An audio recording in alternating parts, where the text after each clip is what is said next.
Stipendiumite väljaandmiseks on kindlasti mitmeid põhjuseid. Üks võib-olla kõige selgem põhjus on muidugi uusi talente saada oma ridadesse, aga tegelikult on vaja toetada ka inseneeria maastikku või valdkonda laiemalt, et olla edukas ettevõte.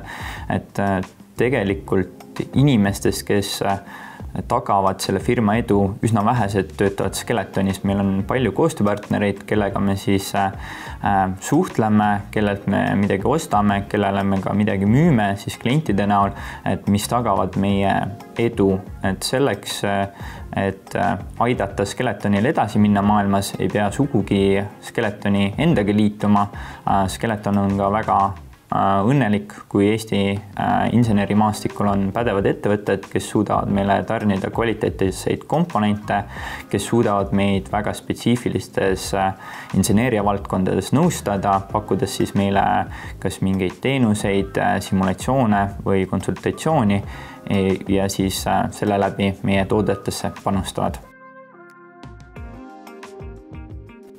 Stipendiumite väljaandmisel on Skeletonil olnud juba üsna otsene mõju. Me oleme saanud väga andekaid inimesi oma ridadesse ja kindlasti oleme saanud palju uusi kontakte, kelle siis nii-öelda karjääri esimesi samme me kindlasti hoolikalt jälgime ja kellega me siis tulevikus saame ühendust võtta, olenevalt siis, kus nad insenerimaastikul maanduvad. Et jah, juba on insenere meie ridades ja kindlasti on insenere, kelle vastu on meil suur huvi, et neid tulevikus oma meeskonda kaasata.